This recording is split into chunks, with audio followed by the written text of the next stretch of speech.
আগামী ৩ মের মধ্যে নারী বিষয়ক সংস্কার কমিশনের দেওয়া প্রস্তাব বাতিল করা না হলে রাজধানীর সোহরাওয়ার্দী উদ্যানের সমাবেশ থেকে নতুন কর্মসূচি ঘোষণা করা হবে বলে জানিয়েছেন হেফাজতে ইসলামের যুগ্ম মহাসচিব মাওলানা মামুনুল হক। শুক্রবার বিকেলে নারায়ণগঞ্জের চাষাড়ায় কেন্দ্রীয় শহীদ মিনারে জেলা ও মহানগর হেফাজতে ইসলাম আয়োজিত গণজামায়াতে প্রধান অতিথির বক্তব্যে তিনি একথা জানান।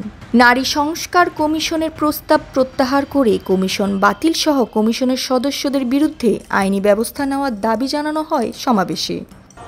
৩ তারিখের মহাসমাবেশে হেফাজতে ইসলাম বাংলাদেশের নারায়ণগঞ্জ থেকে সকল মতভেদের ঊর্ধ্বে উঠে সকলের সম্মিলিত এক মহা মিছিল নারায়ণগঞ্জ থেকে সোহরাওয়ার্দী উদ্যানের উদ্দেশ্যে যাত্রা করবে ইনশাআল্লাহ।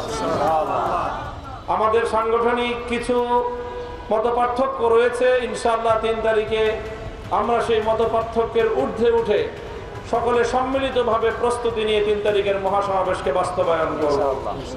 হেফাজতে ইসলামের কেন্দ্রের পক্ষ থেকে নারায়ণগঞ্জের সকল নেতাকর্মীদের প্রতি আমার সেই বিশেষ অনুরোধ থাকছে, আমরা এই সকল সংস্কার কার্যক্রমকে শুরু থেকেই সাধুবাদ জানিয়েছি।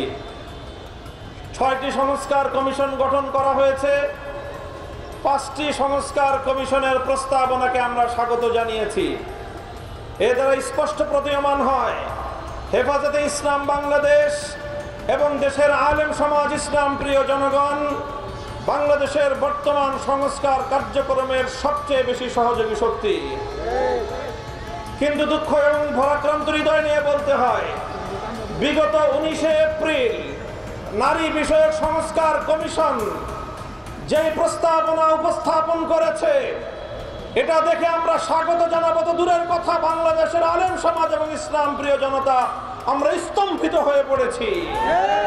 হেফাজতে ইসলামের জেলার সভাপতি মনির হোসেন কাশিমির সভাপতিত্বে গণজামায়াতে বক্তব্য রাখেন দলটির নায়েবে আমির আহমদ আলী, আব্দুল কাদবর, সিনিয়র যুগ্ম মহাসচিব জুনায়েদ আল হাবিবি, সাংগঠনিক সম্পাদক বশির উল্লাহ সহ কেন্দ্রীয় ও স্থানীয় নেতৃবৃন্দ। আর জ্যোতি, দৃষ্টি ২৪।